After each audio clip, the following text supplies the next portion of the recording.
नमस्कार, मैं कुमार श्रीकांत आपका स्वागत कर रहा हूं बाबा की खरी खोटी और स्लो जिंदगी पर।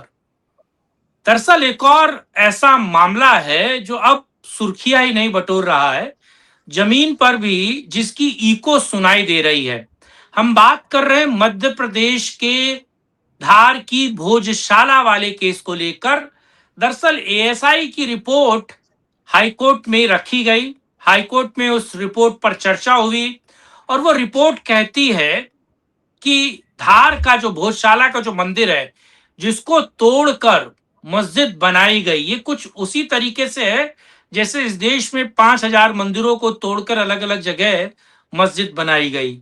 जौनपुर की अटाली मस्जिद आपको पता है, और राम मंदिर और बाबरी वाला तो केस आप लोगों को पता ही है। इस देश में बहुत सारी ऐसे मंदिरों को तोड़कर मस्जिद बनाई गई है। दरअसल ये मामला अपने आप में महत्वपूर्ण क्यों है? क्योंकि उस जगह पर एएसआई का सर्वे होता है और एएसआई के सर्वे में कुछ खास चीजें निकल कर आती है, जिसको मैं यहाँ कोट कर रहा हूं। दरअसल इसमें निकल कर आता है कि हिंदू देवी देवताओं की तकरीबन 94 से ज्यादा मूर्तियां एएसआई का सर्वे में निकल के आता है।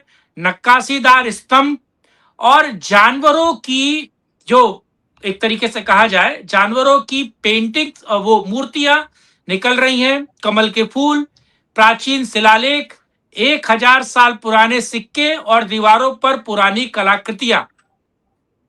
और ये कमल मौला मस्जिद का निर्माण आपको पता है कि ये 11वीं 12वीं शताब्दी के बाद वो भोजशाला का मंदिर बना हुआ था, और कैसे इसको तोड़कर वहां मस्जिद बनाई गई।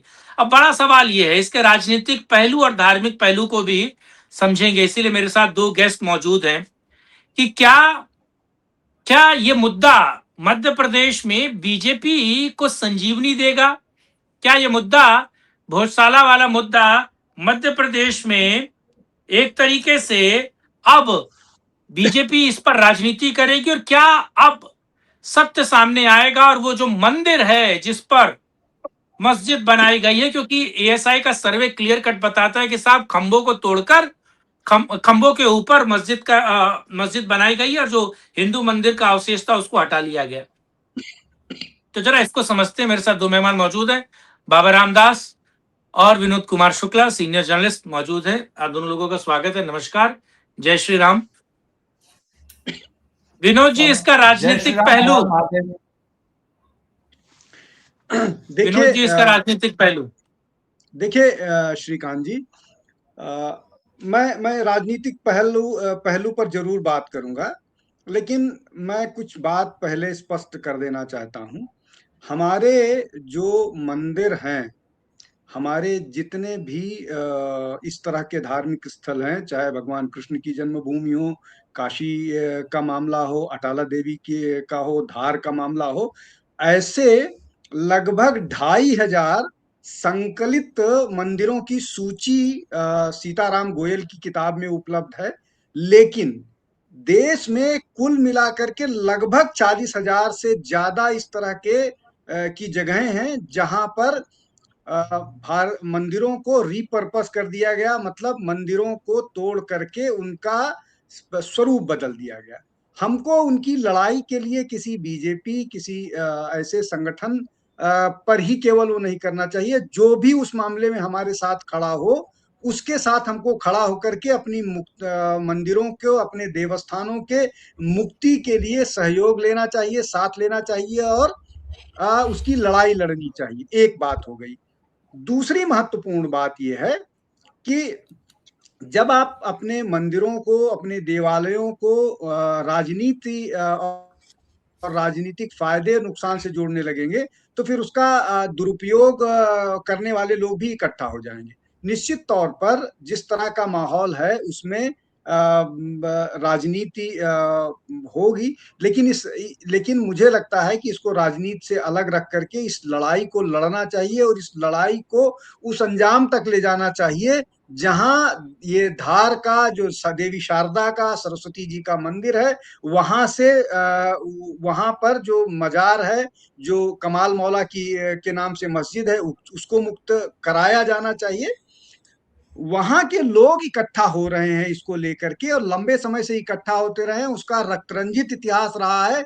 जब वहां पर कमाल मौला मस्जिद बनी थी, और अभी जब 10-12 साल पहले एक बार वहां पर फ्राइडे को सरस्वती पूजा होनी थी, और मजा उस दिन वो फ्राइडे जुम्मा प्रेयर भी होनी था, थी। इस जुम्मा तरह भी इस था। तरह की घटना जुम्मा भी था। तो इस तरह की घटनाएं इस बार भी वैसी ही स्थिति थी, लेकिन उसको किसी तरह से सुप्रीम कोर्ट के इंटरवेंशन के बाद टाला गया। अब इसमें राजनीति का फायदा कोई भी राजनीतिक दल अगर लेना चाहे तो ले, लेकिन मुझे लगता है कि इस मामले में उत्तर प्रदेश के मुख्यमंत्री जिस तरह की खरी खरी बातें करते हैं, वही आंसर है, वही उत्तर है, वही तरीका है, और कोई दूसरा तरीका नहीं है। इसमें आपने अगर कॉम्प्रोमाइज करने का आपने सोचा कि नहीं हम कोई चर्चा कर लें, चर्चा करते करते राम मंदिर पर हम कहां पहुंचे ये सबको मालूम है। चर्चा चल रही है काशी को लेकर के, चर्चा चलती रही इसको लेकर के, कृष्ण जन्मभूमि को लेकर के, चर्चा धार के लिए, और अनगिनत मंदिरों पर चर्चा होती रहेगी। मुझे लगता है कि इसको हमको हिंदू के तौर पर निपटना पड़ेगा, हिंदू के तौर पर डील करना पड़ेगा, और हिंदू के तौर पर ही ये लड़ाई सबको लड़नी पड़ेगी। जी। मैं यहाँ जेएसआई दीपक का एक कोट करता हूँ। उन्होंने भी विस्टन वो जो प्रधानमंत्री थे इंग्लैंड के, चर्चिल, वो उसको कोट करते हैं। मैं उन दोनों को कोट कर रहा हूँ कि चर्चा उससे की जा सकती है जो आपके तर्कों के विरोध में तर्क लेकर आए, लेकिन जिसके हाथ में तलवार है उससे चर्चा कैसे होगी। बाबा जी मैं आपके पास आ रहा हूँ। 2100 पन्नों की रिपोर्ट है, 600 से ज्यादा पिक्चर्स हैं और एविडेंस है जिसको मार्क किया गया है और जिसको हाईकोर्ट में प्रस्तुत किया जा रहा है। सच सबके सामने है, सच क्लियर है और नंगी आंखों से भी देखे जाने वाला सच है वो। फिर भी सरकार, समाज और हिंदुओं को अब क्या करना चाहिए या उनकी आगे की रणनीति क्या होगी, क्योंकि मामला अभी हाईकोर्ट में है।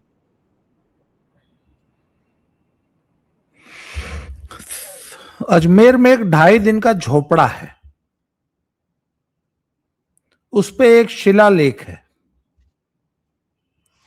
कि यहां पे पहले एक विशाल जैन मंदिर था जिसे तोड़कर यह मस्जिद बनाई गई और 2.5 दिन के अंदर तामीर कर दी गई थी। हालांकि वो इतना बड़ा स्ट्रक्चर है कि वो 2.5 दिन में तो नहीं तामीर हुआ होगा, पर 2.5 दिन में तोड़ने का काम करके शायद उस मलबे से वो मस्जिद बनाई गई होगी।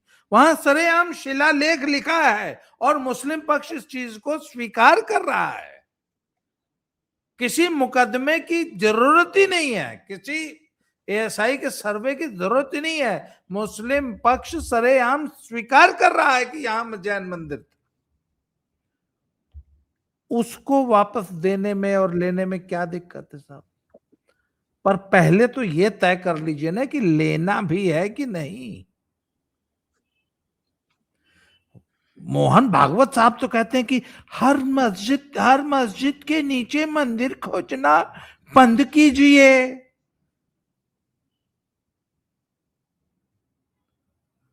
तो भैया पहले ये डिसाइड कर लो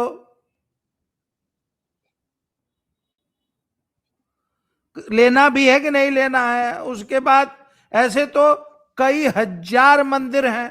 काशी विश्वनाथ टेम्पल देख लीजिए, ज्ञानव्यापी देख लीजिए उठा के, नीचे सरेआम मंदिर है, नंगी आंखों से सबको दिखाई देता है। हमारी जुडिशरी का हाल है फिर भी पूछ रहे हैं। अगर हमको तो लगता है कि हमारे किसी जज से कोई नाम पूछ ले कि जज साहब आपका नाम क्या है, तो उसकी भी वो जांच करने में करीब 5-7 साल लगा देगा और 5-7 साल बाद बताएगा कि मेरा नाम जज फलाने है। ये तो हमारी जुडिशरी है। ये अपना नाम तक डिसाइड करने में 10 साल लगा देगी ये जुडिशरी। किसी जजवा से अपना नाम पूछ लेंगे तो। जो ओपन एंड शट केसेस हैं, और किसी का दोष नहीं है सर, दोष हमारा है। हमारी रिलीजियस लीडरशिप, हमारी पॉलिटिकल लीडरशिप, हमारी सोशल लीडरशिप, हमारी कोई लीडरशिप का विजन ही क्लियर नहीं है कि हमें ये मंदिर वापस लेने भी हैं या नहीं। अगर लेने हैं तो ये कानून से नहीं मिलेंगे सर। एक अकेले राम मंदिर की कानूनी लड़ाई लड़ने में 500 साल लगा है। तो 500 साल का धैर्य किसके पास है सर? सिंपल, एक नया संविधान में संशोधन कीजिए, एक नया कानून बनाइए कि हिंदुओं के सभी मंदिर उनको वापस किए जाएं और एक दिन में सारे मंदिर लौटाइए हमारे। एक सिंगल कानून अध्यादेश जो भी लाना है लाओ, हमको नहीं मालूम कैसे लाना है। अरे बाबा जी, अनरेस्ट हो जाएगा, गोल टोपी छोड़ेगा किसी को। अनरेस्ट, भूत जो है ना वो एक ही चीज से डरता है, आपको मालूम है? आप कभी गए हैं कब्रिस्तान में? हम लोग, मैं तो अघोरी हूं, तो हम लोग तो कब्रिस्तानों में विचरण करते हैं, भ्रमण करते हैं, वहीं सो जाते हैं, वहीं चिता की आग पर ही भौरी बाटी रोटी सेक लेते हैं, दाल हमारी चुरने लगती है उसी पे। तो हमारे यहाँ कहावत कही जाती है कि बाबा वहां फलनवा, वहां शमशान में भूत रहला। बोला अरे ए बेटा, भूत भी डंडा से डराला। डंडा से बड़की मोटकी गोजी रखिए, भूत भी डरता है। और हमारे यहाँ तो भूत महावीर जब नाम सुनावे, भूत पिशाच निकट नहीं आवे। पर पहले सर डिसीजन लेना पड़ेगा कि हमको ये मंदिर चाहिए भी कि नहीं चाहिए। कल एक सरदार जी का हमने वीडियो आपको दिखाया था, वो जो ना कलमा पढ़ रहे थे, बिस्मिल्लाहिर्रहमानुर्रहीम। एक सरदार जी हैं, वो अपने भाई से मिलने आए थे, बकरा का दाढ़ी रखे हुए थे, मोछ कटी हुई थी। सरदार दिलावर सिंह जी से मिलने आए थे, तो बोला वीर, उसने एक बार भी नहीं पूछा कि तेरे केस क्या हुए, मैं तो तुझे वहां पाकिस्तान में सिख छोड़ के आया था। भैया तू ये बकरा कट, लाल दाढ़ी, बिना मोछ का मुसलमान कैसे हो गया? तेरी सिक्खी कहाँ गई? पूरे पंजाब में कोई पूछने वाला नहीं है कि हमारे सिख वहां जो बिछड़े हुए परिवारों से मिलने का कार्यक्रम चलता है तो कोई नहीं पूछता कि बेटा तू, भैया तू सिख से मुसलमान कैसे बन गया, क्यों बन गया, किसने बनाया, क्या मजबूरी थी? कितने लाख और कितने करोड़ हिंदू और सिख जो हम बांग्लादेश में और पाकिस्तान में छोड़ के आए थे, उनका क्या हुआ? तो नाम तक नहीं लेना चाहता, कोई सवाल पूछता नहीं है। हमारे जैसे लोग यदि सवाल पूछते हैं तो बोले ये तो जहर बो रहे हैं। तो जो अपने सगे भाई से ये नहीं पूछ पा रहे हैं, जो लोग, जो कौम, जो नस्ल, कि भैया तेरे केस क्या हुए, हम तो तुझे सिख छोड़ के आए थे, किसने बना दिया तुझे ऐसा, वो अपने धर्म स्थल वापस ले पाएंगे? आपको लगता है?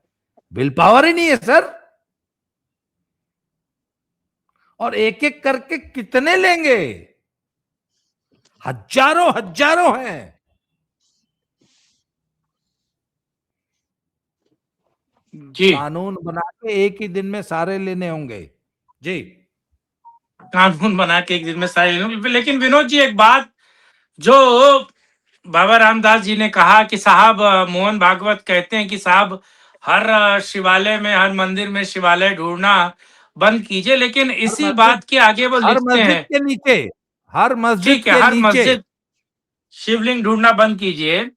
लेकिन इसी वक्तव्य में वो आगे भी कहते हैं कि हम किसी आंदोलन, उन्होंने कहा कि राम मंदिर वाला आंदोलन संघ का आंदोलन है, बाकी स्वयंसेवक किसी और आंदोलन से जुड़ना चाहे। जब उनसे सवाल पूछा गया था काशी विश्वनाथ वाले आंदोलन को लेकर और मथुरा वाले श्री कृष्ण जन्मभूमि आंदोलन को लेकर, तो उन्होंने कहा कि सारे कार्यकर्ता फ्री हैं, वो अपने हिसाब से वो किसी और आंदोलन को ज्वाइन कर सकते हैं। तो क्या समाज, अब आपको लगता है किसी और नहीं नहीं नहीं आंदोलन की नहीं लड़ाई नहीं, मेरा लड़ेगा? एक सवाल है, मेरा एक सवाल है। मोहन भागवत जी छोड़िए, कार्यकर्ता की छोड़िए, आप अपनी बताइए। कार्यकर्ता आपका काशी और मथुरा छुड़ाने के लिए आंदोलन करेगा, आप करेंगे कि नहीं करेंगे? मोहन भागवत को पहले ठीक है। क्लियर करना चाहिए। कार्यकर्ता तो जो करेगा करेगा, आप अपनी बताइए। उसको समझते हैं जरा। ठीक है विनोद जी। देखिए श्रीकांत जी, जब मैंने आपने मुझसे पहला प्रश्न किया था तभी मैंने कहा था कि ये लड़ाई जो है वो हिंदुओं को लड़नी पड़ेगी। किसी संगठन के भरोसे आप ये लड़ाई नहीं लड़ सकते हैं। दो तरीका है। एक तरीका ये है कि इसको कानूनी तौर पर हम वापस लें, और उस कानूनी तौर पर वापस लेने के दो तरीके हैं। एक, हम सरकार को मजबूर करें कि वो इस तरह का कानून लेके आए कि हमारे जितने भी देवालय धर्मस्थल हैं उनको हमको वापस चाहिए। और मेरा अपना जो वो है उस हिसाब से लगभग 40,000 है, 2500 की सूची उपलब्ध है जगह के साथ। तो सीताराम ये गोयल की एक तो बात किताब हो है गई। वो। जी जी जी जी जी जी। हाँ। तो तो ये है कि आप सरकार पर इस तरह की स्थिति पैदा कीजिए कि सरकार को ये करना पड़े। दूसरी बात ये, तो बाबा रामदास जी कह रहे हैं कि किसी संगठन का मुखिया क्या कह रहा है क्या नहीं कह रहा है, हम संगठन के मुखिया के तौर पर जवाब नहीं दे सकते हैं, ना हम दे सकते हैं ना आप दे सकते हैं। उसके लिए उनके उन प्रवक्ताओं से उनसे बात होगा। लेकिन लेकिन मैं स्पष्ट तौर पर इस मामले में मेरे विचार स्पष्ट हैं। और मेरे विचार स्पष्ट होने के अलावा आप ये बताइए कि जो काशी के लिए जो लड़ाई लड़ रहा है, जो मथुरा के लिए जो लोग लड़ाई लड़ रहे हैं, धार के लिए जो लड़ाई लड़ रहे हैं, क्या संगठन के तौर पर क्या उनके पीछे संगठन के तौर पर कोई व्यक्ति खड़ा है? नहीं। वो सारे के सारे लोग हिंदू के तौर पर लड़ रहे हैं। और यही ताकत हमको इसी ताकत को मजबूत करना है, इनको और ताकत देना है। और यही तरीका है हमको उससे लड़ने का। जब तक हमको कानून नहीं मिलता है, कानून का कानूनी तौर पर हमको हासिल नहीं होता है, तब तक हमको एक एक तौर पर, देखिए अभी तक तो हम ये बात केस कोर्ट में भी नहीं ले जाते थे, हम सर्वे नहीं कराते थे। और तो और कुव्वतुल इस्लाम मस्जिद जो दिल्ली में लिखा हुआ था कि यहाँ 27 हिंदू और जैन मंदिरों को तोड़कर की किया गया था। कुतुब मीनार जब वाले खबरें के आई अंदर। तो वो उसको हटा दिया गया, उसको हटा दिया गया। वहां पर एक गणेश जी की विखंडित मूर्ति थी, उसको दबाव में शायद हटा दिया गया। इसी तरह के चाहे आप, मैं इनमें से बहुत सारी जगहों पर जाके आ चुका हूँ, होके आया हूँ, देख के आया हूँ। उस आप जा करके सिर्फ एक बहुत बड़ी मस्जिद कोलकाता में है, मतलब पश्चिम बंगाल में है, कोलकाता में नहीं, मुझे नाम उसका ध्यान नहीं आ रहा है। बड़ी मस्जिद है और उसके एक एक जिसका पिक्चर सामने आया था, वो वहां का जो एक एमपी, गुजराती एमपी जीत के आया, उसने व्यंग क्रिकेटर करते हुए क्रिकेटर जो है यूसुफ जी पठान। जी। तो जी, वो चिढ़ाने के लिए उसने आदिनाथ एक फोटो जी, अदीना आदिनाथ मस्जिद। आदिनाथ टेम्पल। वो एक हाँ, शक्तिपीठ आदिनाथ है, टेम्पल दरअसल जिसको, वो एक शक्तिपीठ हाँ है। हाँ जी, जिसको जिसको अदीना मस्जिद का नाम दे दिया है। तो ये जो बात हम कर रहे हैं, इसका समाधान यही है कि हम एक एक पर भी जाएं और इस तरह की स्थिति पैदा करें। लेकिन आप एक बात और समझ लीजिए कि जो सामने वाला है वो आपको तोड़ने के लिए लगातार मतलब आपकी एकता को तोड़ने के लिए लगातार आपके पीछे पड़ा हुआ है। और एक जो सेक्युलरिज्म का कीड़ा, जो बात बाबा जी कह रहे थे पंजाब के बारे में, पंजाब तो मान लीजिए बॉर्डर का स्टेट है, वो पार्टीशन का दंश झेला है, वहां बहुत सारे लोग रह गए और वो उनको मजबूरन कन्वर्ट करा दिया गया, उस पर कोई प्रश्न नहीं किया जा रहा है। आप उन लोगों के बारे में क्या कहिएगा जो यहाँ रह रहे हैं, अपने देश के उन जगहों पर रह रहे हैं जिन्होंने शायद उतना दर्द नहीं झेला, लेकिन उसके बावजूद वो अपने अपने मंदिरों को क्लेम करने से हिचक रहे हैं कि पड़ोस में रहने वाला कोई व्यक्ति उनको गलत ना समझ ले। इस मानसिकता से आप कैसे निपटिएगा? इस मानसिकता से, इस माइंड सेट से भी निपटना है, तभी आप इस लड़ाई को आगे ले जा पाइएगा। ये कॉम्प्लेक्स हो गया है बहुत पूरा का पूरा मामला। मुझे लगता है कि इस सब के लिए हमको कई स्तर पर काम करना पड़ेगा, और बिना उसके ये चीज संभव नहीं है। ठीक है, मैं जरा आगे पहुंच रहा हूँ। बाबा जी, आपने कहा कि एक कानून बनाइए। आपने जहां बात छोड़ी थी वहीं से उठा रहा हूँ। आपने कहा कानून बनाना चाहिए, सरकार पर प्रेशर करना चाहिए। बाबा हमारे कह रहे हैं कि बटोगे तो कटोगे। मोदी साहब कह रहे हैं कि एक रहोगे तो सेफ रहोगे। पर इस बीच हिंदुओं तो खुद आपस में बटे हुए हैं। हिंदुओं की आवाज एक सुर में एक साथ एक जगह नहीं हो पाती है, ना किसी मुद्दे पर, न किसी भी पॉइंट ऑफ, मतलब पॉइंट मिलता नहीं है। इतना भिन्न भिन्न सबका राय है। और और राजनीतिक तौर पर, वोट पावर के तौर पर, और जो सबसे बड़ी बात है, स्ट्रीट स्ट्रीट पावर के तौर पर, स्ट्रीट पर आप उतरते नहीं है, स्ट्रीट पर आपकी गणना नहीं है। आप किसी चीज को मनवाने के लिए, जैसे इसका उदाहरण है, आपने देखा शाहीन बाग में कौन बैठा हुआ था, आपने देखा कि दिल्ली के बॉर्डर्स पे कितने लोग बैठे हुए थे। हर एक मुद्दे पर स्ट्रीट पावर की जरूरत होती है सरकार से अपनी बात मनवाने के लिए। क्या आपको लगता है कि हिंदुओं के पास स्ट्रीट पावर है? अगर है तो उसका इस्तेमाल कहाँ हो रहा है? मुझे तो दिख नहीं रहा। सर, पिछले दिनों मेरी एक वीडियो वायरल कर दी गई थी जिसमें मैं बहुत फुहर फुहर गरिया रहा था। आप क्या चाहते हैं? आप लोग मेरे मुंह में जबरदस्ती ऐसे सवाल ठूंस देते हैं जिससे कि मैं अपनी लीडरशिप को पुनः गरियाऊं, और फिर बाकी लोग जो है उसकी क्लिप काट काट के वायरल कराएं कि देखा बबुआ फिर गरियावत है। Negative publicity is also a publicity. नहीं नहीं नहीं नहीं नहीं, सर, उससे नहीं नहीं नहीं, मुझे लगता है कि उससे बचना चाहिए। बचना चाहिए। पर इसलिए नहीं नहीं, कृपया आप नहीं गरिया रहे मुझसे विनोद जी, चिंता कृपया ना करें। मुझसे आप नहीं गरिया रहे। कृपया मुझसे ऐसे सवाल ना पूछें कि मैं अपनी लीडरशिप को नाना विधि हाँ, भोजपुरी भाषा में विभूषित करूं। ठीक है। परंतु मैं चलिए, अभी भी लीडरशिप कहता हूं वाले कि सवाल को हम स्क्वैश कर देते हैं। हमारी लीडरशिप, देखिए जैसा लीडर होता है वैसे ही सब फॉलोअर होते हैं। हमारी लीडरशिप ही इस लायक नहीं है कि हमको इस प्रकार की कोई हमारी किसी मांग को पूरा कर सके। वो तो पता नहीं कैसे जो है बाबरी मस्जिद ये सब शहीद कर दिए, तोड़ दिए, जवन भी किए। नहीं तो ये लोग तो कह रहे थे कि जाइए और सरयू से एक मुट्ठी रेत उठा कर लाइए। याद है कि नहीं? आप तो उन दिनों बहुत छोटे रहे होंगे। जिस दिन बाबरी बाबरी ढांचा तोड़े थे साहब, उस दिन हमारे नेताजी लोग मंच से पता है क्या बोल रहे थे? अरे जाइए एक मुट्ठी रेत उठा के लाइए सरयू जी से, सांकेतिक कार्य सेवा कीजिए। कार सेवकों ने असली वाली कार सेवा कर दी। तो ये सब एक मुट्ठी रेत ही उठवाते रहेंगे। और भाई साहब कह रहे थे विनोद भैया कि कानूनी प्रक्रिया फॉलो करके हम लोग को मंदिर लेना होगा।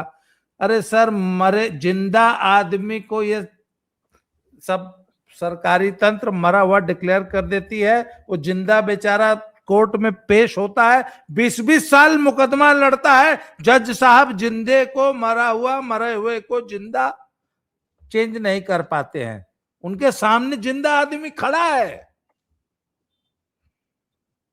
इसके बावजूद जो है वो मरे हुए को जिंदा वापस घोषित करने में जज साहब, हमारी जुडिशरी 20 साल लेती है। तो सामने खड़े आदमी को जिंदा घोषित करने में यदि इतना टाइम ले रहा है, तो जो मस्जिद आपके मंदिर के ऊपर तामीर है, खड़ी है, उसको हटाने में आपकी जुडिशरी वो तो कई जन्म लेना पड़ जाएगा, कई हजार साल लग जाएगा सर। सीधी सी बात है। मैं तो ये मानता हूं कानून से नहीं मिलेगा, डंडा से लेना पड़ेगा। बस आज की चर्चा को अब यहीं समाप्त कीजिए, इससे ज्यादा कुछ नहीं है, बाकी सब लफाजी है। विनोद जी, डंडा चलाना पड़ेगा, फाइनल रिमार्क कीजिए।